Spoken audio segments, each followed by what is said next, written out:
NEP-2020 New Education Policy 2020 बेखौ लानानै 3-day workshop माने ट्रेनिंग बे हाबाफारिखौ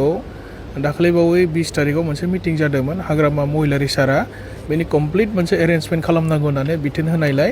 जोंनि एडुकेशन डिपार्टमेन्ट BTC सरकारनि आरो लोगोसे बड'ल इउनिभार्सिटि रेजिस्टार बिथांजों आङो कोअर्डिनेट खालामनानै बे हाबाफारिखौ एरेन्ज खालामनायनि दायित्व दंमोन चिफ सारा आरो दहाय 10 बाजानि फुंनिफ्राय बे हाबाफारिया जागायबाय आरो गोबां माने मोजां मोनसे नलेज मोनगोन होननानै जों सानो माने पोर्टेलनि सायाव नैबे सामार्ट माने मडेलनि सायावहाय बियो गुवारै मोनसे वर्कशप जागोन दा 1 बाजियाव मोनसे सेसन दङ सानथामनि हाबाफारि जागोन गाबोन आरो समफोर 1 तारिख जुनसिम जागोन दा बेखौ ट्रेनिं लाखांनायनि उनाव जों सानो माने जोंनि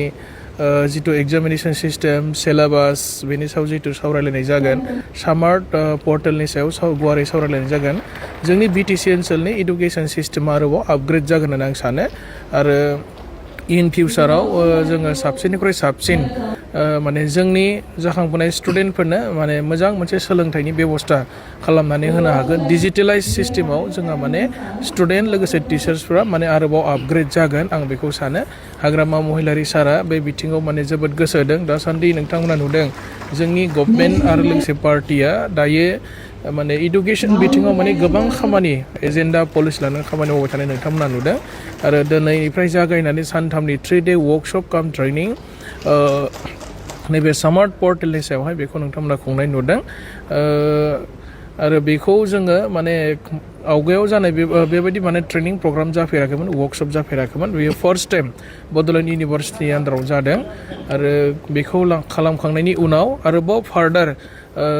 मा खामानि मावबावनांगौ दङ एडुकेशननि बिथिङाव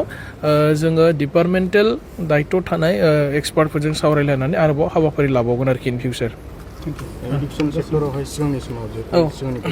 सुपार 50 बर'फा सुपार 50 APSC UPSC आनजादनि थियारि खालामदोंमोन नोंथांमोननि सरकारनि जोंना